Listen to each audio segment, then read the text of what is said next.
Welcome back to my channel. কেমন আছো তোমরা সবাই? আশা করি সবাই খুব ভালো আছে। কিন্তু আমি এই মুহূর্তে একদমই ভালো নেই। কেননা প্রচুর ভিড়ের মাঝখানে দাঁড়িয়ে আছি। সেজন্য প্রচুর গরম হচ্ছে আমার।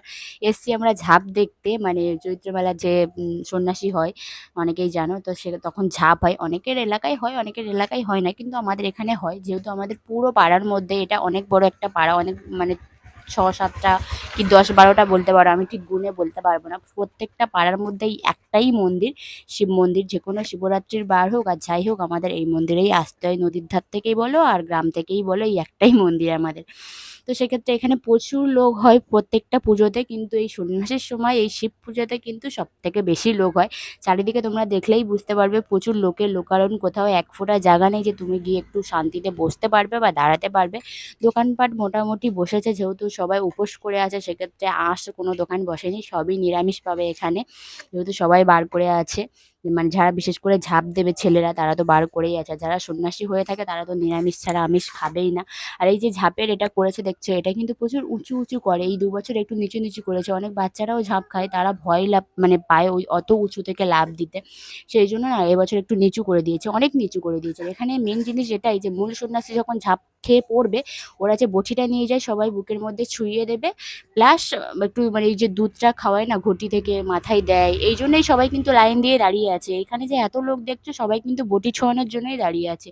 আমরাও সেম জিনিসের জন্য দাঁড়িয়ে আছি, এবং আমার মা ঘটি নিয়ে দাঁড়িয়ে আছে মূল সন্ন্যাসীকে দুধ খাওয়াবে বলে। খাইয়ে দিয়েছে একজনকে, আরো একজন আসছে ওদেরকে খাওয়াবে। কি ইন্টারেস্টিং একটা ব্যাপার, তাই না? শিবের মাথা ছেড়ে মানুষের মাথায় আমরা দুধ ঝাড়ছি, গঙ্গা জল ঢালছি, খাওয়াচ্ছি।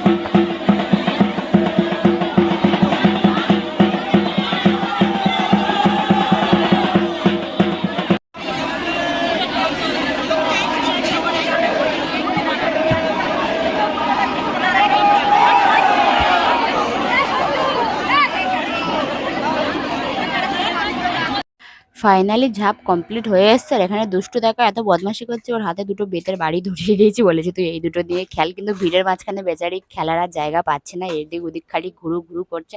মানে এর ফাঁক থেকে একবার গলে যায়, ওর ফাঁক থেকে একবার গলে যায়। তো চলো, সব শিবের তো দর্শন করলে, মানে মানুষ শিবের দর্শন তো হয়েই গেল। যেহেতু মানুষের মাথায় যে গঙ্গা জল ঢাললাম, দুধ ঢাললাম, খাওয়ালাম, বটি ছোয়ালাম, তো এখন আসল শিবের দর্শনটা করে নাও। এটাই হলো মেন মানে শিব মন্দিরের আমাদের বাবা ভোলেনাথ, মানে শঙ্কর শিব, যাই বলতে পারো তোমরা। অনেক রকম নাম আছে শিবের। তো এখানে আমাদের আসল শিবকে তোমরা দেখে নিলে, এটা আমাদের একটা ছোট শিবই। এখানে ভীষণ বদমাশি করছে আর ভীষণ দুষ্টুমি করছে। এতক্ষণ পর একটুখানি মাঠটা ফাঁকা ফাঁকা পেয়েছে। এতক্ষণ কিন্তু ভীষণ পরিমাণে ভিড় ছিল।